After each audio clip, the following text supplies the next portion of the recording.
1 year ago, I launched my book, Build Success. And ever since that moment, I've had so many amazing conversations with courageous leaders, both in and outside of the built environment, in the lead up to writing the book and after writing the book. And honestly, the question that keeps coming up is, well, why did you write this book? What did you think was missing that was already out there in the market? What did you feel as though needed to be covered? What is it that you're trying to achieve here? And so really, if I'm completely honest, my initial starting point for writing the book was to find my voice and to work out what it is that I could contribute to the profession. Because I got to a point on a project, a very large scale project, very talented team I was part of, incredible client. We were 100 people within the architectural team, and there were hundreds within the larger consultant team, an incredible project. And we had just gone through a really grueling year. We'd achieved so many things. But we were in one of these town hall type events where, we were expecting to receive some pat on the backs for the incredible work that we had done, and also a look ahead as to what was coming. And we certainly did get the acknowledgement for the hard work that had been done. But there was also this realization that we were basically needing to repeat the year we had just had again. Now, although I know it wouldn't have been an absolute repeat, that thought that I would have to go through that really grueling year again, and I'm in a leadership position, I'm in a position of influence, I'm not sure I can do that to my team or myself. And it's not the project's fault. This is beyond a project. There's something bigger than this that is not working, and I want to fix it. And I don't believe that the position that I was in was a means to fix it. So I stepped outside of architectural practice into the great unknown, you could say, after 20 odd years, very comfortably leading projects and really exploring the opportunities that come through bigger and larger and more complex projects. But when I stepped outside of architectural practice, it was for the first time I could look back in with much greater clarity as to what was going on and what it is that I think was working and what simply wasn't. And I also took the time to really understand what other leaders within the built environment were saying in terms of how they lead successful projects, where they think the gaps are. And then I looked outside of the profession as well, because I really think it's important, it's really healthy to understand what other industries are doing. And I genuinely believe the built environment is behind other industries and how they approach innovation, how they approach setting up projects. So I really wanted to spend some time figuring out what it is that could be set up more effectively. What sort of framework could leaders put in place to make sure that actually the leading projects should be the most incredible experience in terms of what you are setting out to do.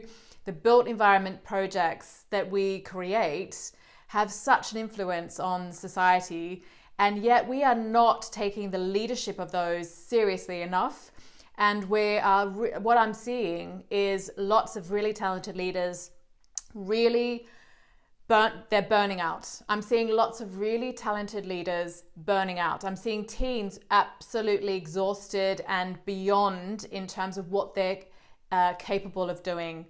It pains me to see. It pains me to see really talented leaders and teams falling short simply because they don't have the right systems and processes and approaches in place. They're exhausted. They're working as hard as they can, and yet they know there must be a better way. There are more effective ways to lead. And when you think about the extra challenges that are placed on the built environment as we go forward and really tackle climate change issues, and we really tackle and really make sure we hit net zero and beyond, and we really innovate in terms of the materials that we use, and we aim to use as few resources as possible, and we're really being very creative and imaginative and innovative with the current building environment that we should be working with, rather than demolishing as a first step. So with the challenges that our industry is facing, and this idea that actually what we genuinely need is a new breed of leader, a leader who is courageous enough to say, you know what, this is normally the brief, or this is normally the approach, or this is how it has been done.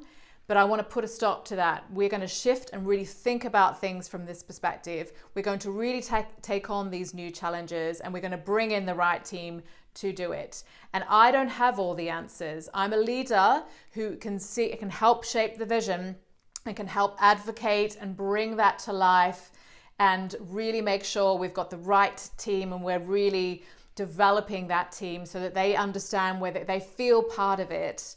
Then these are the type of leaders that we need. And so when I speak about courageous leader, I'm not just talking about someone who's an extrovert. I'm not just talking about somebody who has all the answers and loves the sound of their own voice and is very happily, very confidently standing up in front of a team and commanding what to do. Not at all. I'm really talking about a much broader range of leaders coming in and saying I can lead. If someone can really just show me a framework, then I know I have the capabilities to learn the rest.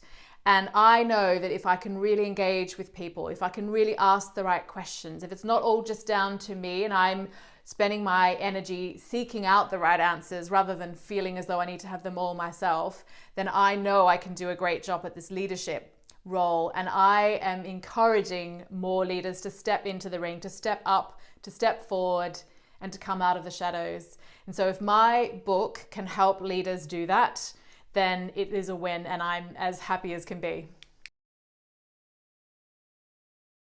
This book is different in that it's not written, so it's a leadership, it's effectively setting out a blueprint for how you set projects up more effectively so that leaders can lead more effectively. So they've got the energy to see what needs to be done, to see the opportunities, to really push for innovation and take on the new challenges that are coming our way, if not right in front of us right now.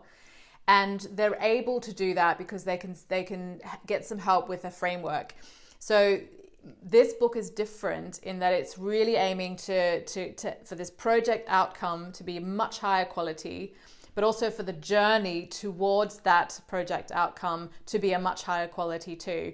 Because it really does pain me to see teams, really talented teams, absolutely falling by the wayside or just having just such an arduous time producing an amazing project.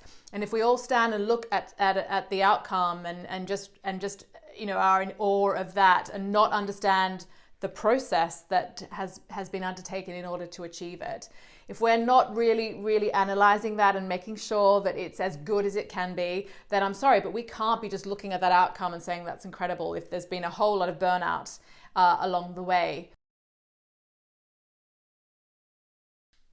So this book is for senior architects and project leaders and emerging leaders who are coming into this space and really wanting a confidence boost as to what kind of framework, what kind of tools, what approaches are really effective and skipping the learning curve. They can learn from my experience of 23 plus years, plus all the experience that I've gathered when I've researched and drawn in the opinions of other experts. And so it really is for those emerging into the space who really want this leadership role to be more effortless, because it's not an easy job, but more effortless so that they can see the opportunities, they can have the headspace to think more strategically and to really push innovation. But equally, it's for established leaders who just know there is a more effective way of leading and they're just stuck in a rut. They've got some habits. This is the way it's always been done, and they've fallen into a leadership role, if you like, and are just sort of treading water. So it's for really established leaders who just want the insight as to, that thing that I was doing that was working, why is that working? Or I'm doing all of this, but it's still not working. What am I not doing? And this book should hopefully give you some insight into the gaps that you have. There's checklists there, so you can do like a really quick kind of run through as to, right, I've got these areas covered. I'm really looking at the vision. I'm advocating, but I think my team, there's something not quite right happening with my team here. I understand that I've got some really talented people in there, but yeah, I'm not doing the feedback loops that you talk about there. That's a gap. Or in terms of measuring success, I don't think I've really got the right things that I'm measuring, and I'm really not necessarily incentivizing fast failure. That idea of failing failing forward and failing on the smaller tasks in order to build more resilience and to build this idea of innovation and smarter ways of working all the way through a project. I've received so many amazing testimonials so far, and I know many more of you have read the book and are wanting to write a testimonial, just haven't gotten around to it.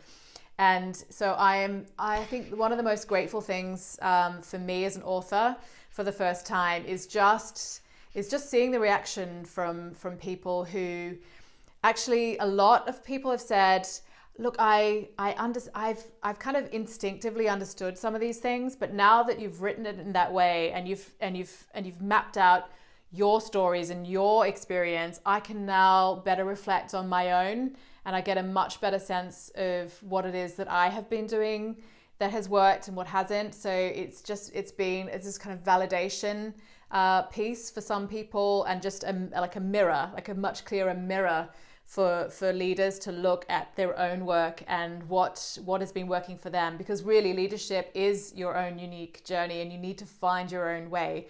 So again, this book is not very prescriptive. It's a toolkit, so you can apply it in your own way, really ideally at the start of a project, but also any way through, because once you've picked this up and it's an easy read, so that you can just pick it up and put it down and say, well, right now we're tackling the vision, or actually right now we've let the vision drop, so let's tackle that. So what is she saying about that? What could I really just tackle head on and really make sure that I'm doing the best thing I can for the project? I've also had a couple people just read the introduction and just say to me, look, I picked up the book because I know you and I know what you're capable of and I know I can learn something from you. But then I read the introduction and I'm thinking now, this is much bigger than I had imagined, and I know I'm going to get something from this, so I can't wait to continue reading. I've also had project managers read the book and say, this is a really fresh take on things, because I'm not a project manager, so it's not written from a project management perspective. It's written from the outcome perspective. What is the way in which we can achieve the highest quality outcome, but also ensure that the journey to it is incredible for all those involved. So of course now many people are also asking me, well, what's next? Well, what's next is I realized that through a lot of the feedback I'm receiving on the book and the conversations I'm having, that actually people want more in terms of stories, really tangible ways in which they can apply this framework. So I have developed a course which delves a lot deeper into my own stories. They're very personal stories where I've had success and where I've had failure, because you can learn equally from both, if not more on the failure side than anything else.